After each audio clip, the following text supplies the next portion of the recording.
I look so angelic right now. Hey party people, what the freaking crap is up? It's me, it's your boy, your favorite artist with Crohn's disease. And today I've got a special present for you. I've taken my most recent live stream, which you can catch on Twitch at twitch.tv/KinjiroTV. Follow me so you never miss one. Come hang out. Lots of fun. Took all the nice little spicy meaty parts and put them together in a nice package so that you can see all the the highlights of the stream. I usually stream art over there, so if you want to come watch the process, come hang out, you know, enjoy the video.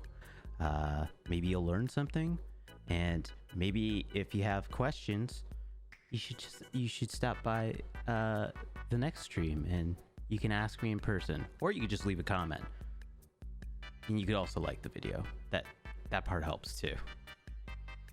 It helps a lot. So I appreciate you. Let's roll the video.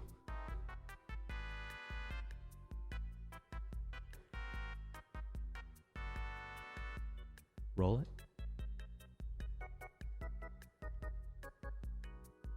I said roll it.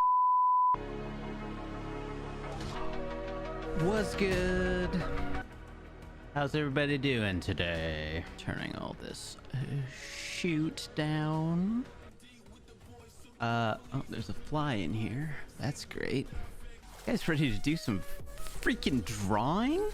Oh my god, this fly is gonna drive me nuts. I'm sorry. I think I got it.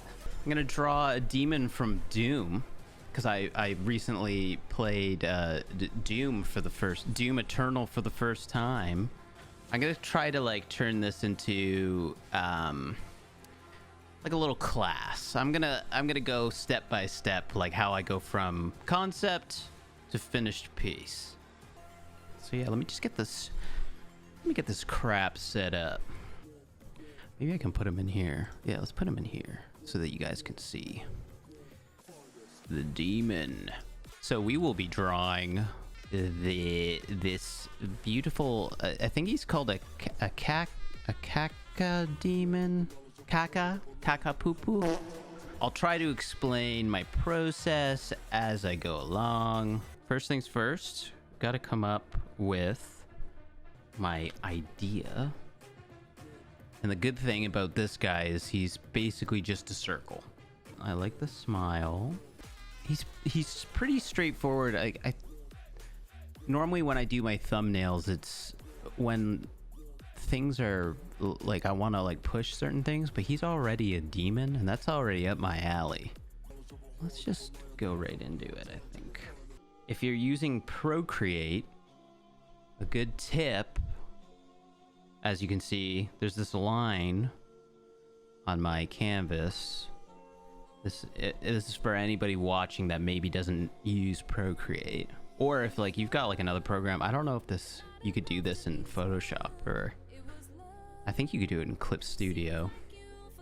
But you go to Canvas, Drawing Guide, Edit Drawing Guide, and then I pick Symmetry, and make sure Assisted Drawing is on, and we're just doing vertical. And now my layer is assisted. Anything I draw on this side goes on that side, and that's how you get nice little symmetrical drawing. This comes in handy when I'm roughing stuff out, especially a circular creature like this. So he's got nice big smile. His eye's a little small in this picture. I'm gonna make it a little bit bigger. Yes. These two bottom front fangs are very prominent, so I want to keep those for sure.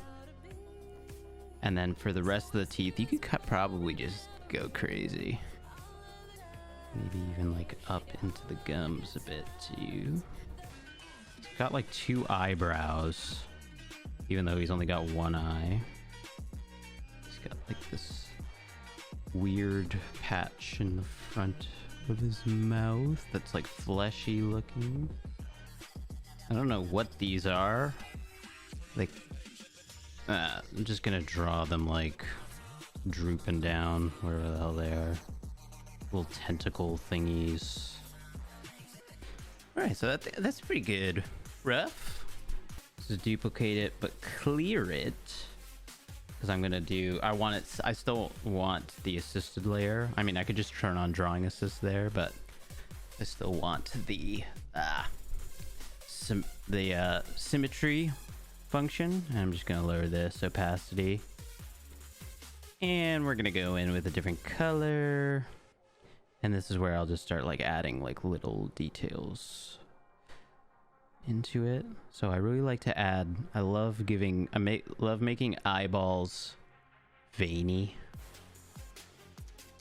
Which sounds kind of nasty, but I like these thick veins. And maybe I'll do the pupil a little smaller. Like that.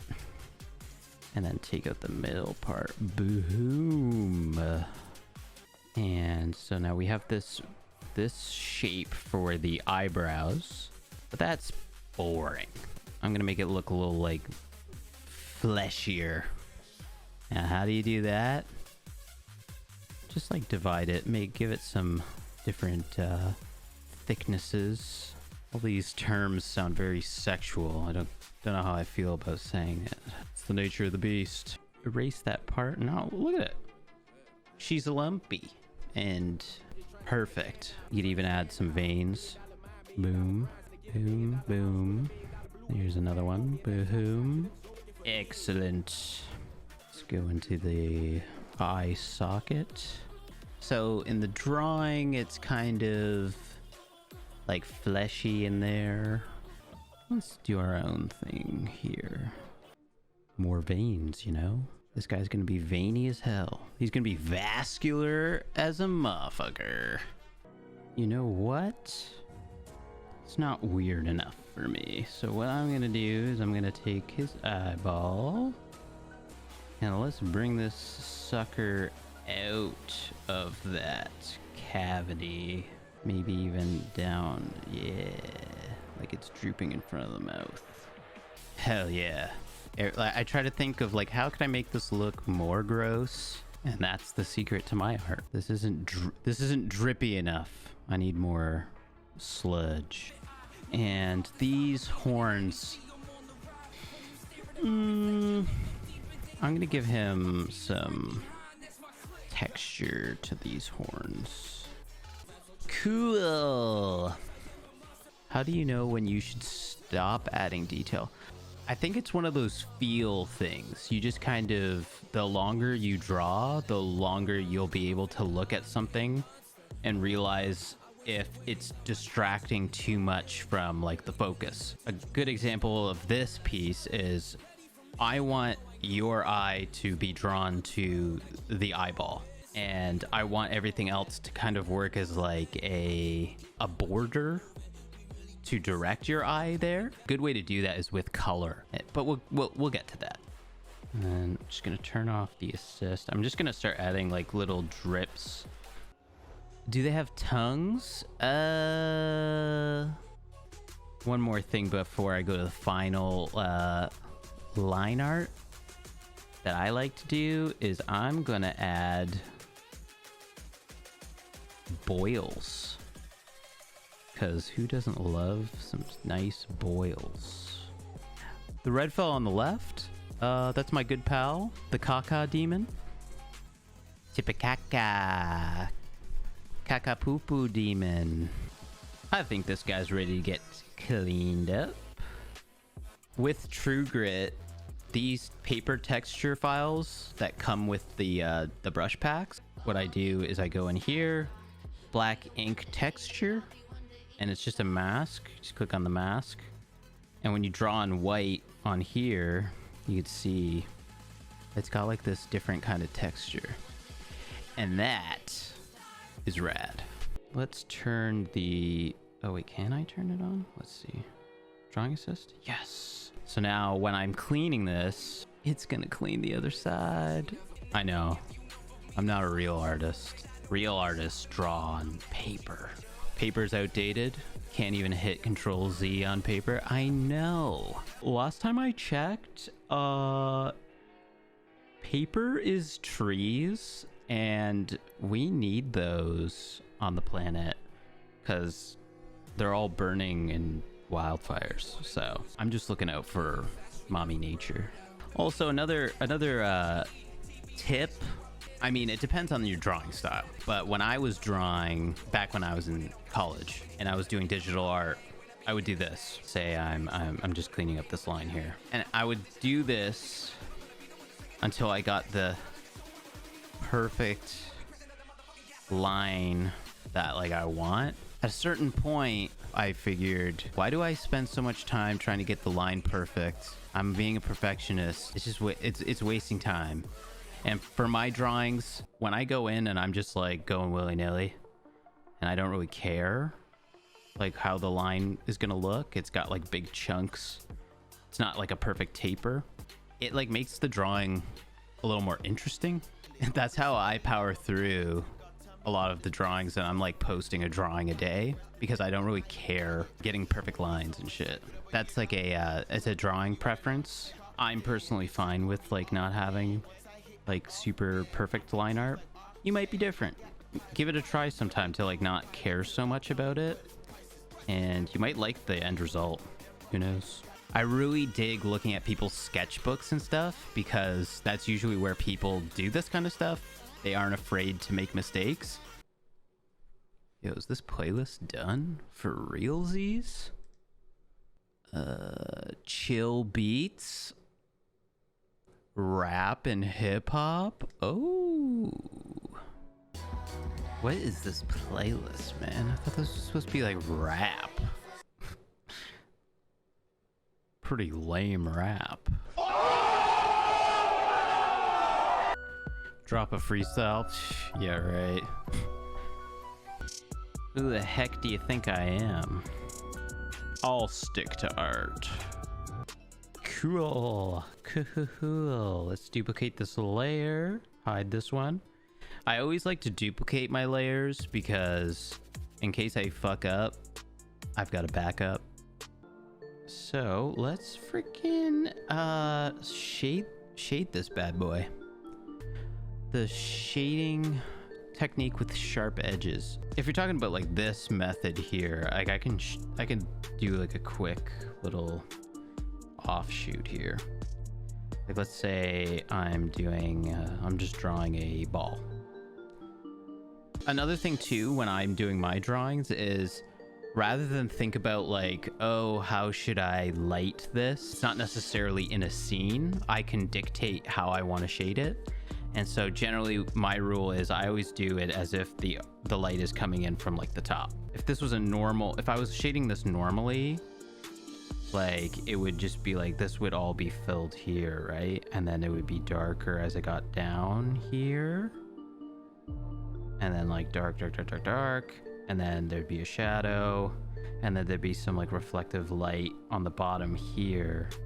But the way that I shade, I simplify it so that I don't need to necessarily go into that much detail. And I just let the line kind of tricks the viewer into thinking that there is like a gradual shadow. And that's just because like I use this like sharp line method. Is light up here, and then I start to add pressure as I bring it further down. And I follow the contours of the shape. But like when you zoom out, because of those tapered lines, it's like tricking your eye into thinking, oh yeah, this is the lightest part up here. Bada bing, bada boom. You got a shaded little ball, and that's like how I shade. So what I'm doing here is in the game, you can even see it on his, in this picture here. See how there's blue in there? So when I color it, I want to keep that blue. So I can't just have it black like that. So I'm leaving it kind of unshaded so that I can put that light inside of his mouth. I think this lad is ready to get some color. Let's try airbrush. So he's got a very beautiful green eye. I'm gonna go to the bathroom real quick, guys. So enjoy this nice little commercial break.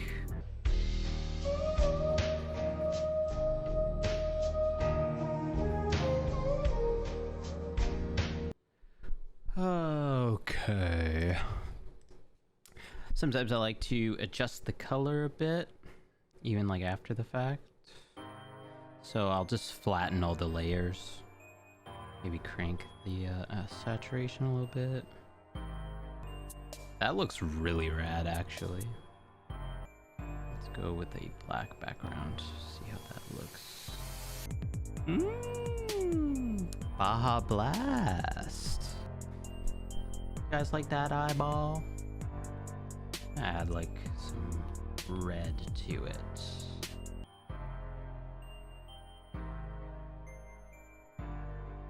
Let's see what this looks like. I think that looks better, actually. It's not as distracting. Let's give it some last little texture and distress it a little bit. The Kenjiro kiss of final details. Yes. It's my, if I was a Mortal Kombat character, my fatality would be spending like 10 minutes or so just distressing the my opponent. And then something I like to do is I go the wood grain brush. You guys can't see it, but it's a wood grain on a separate layer, and then I just kind of do this. You guys can see that subtle scratch marks. But yeah, I'm liking this, and I think she's done. Thanks for coming out, guys. My first affiliate stream. Had a lot of fun. But yeah, I'll catch you guys in the next one. Excuse me. Take it easy.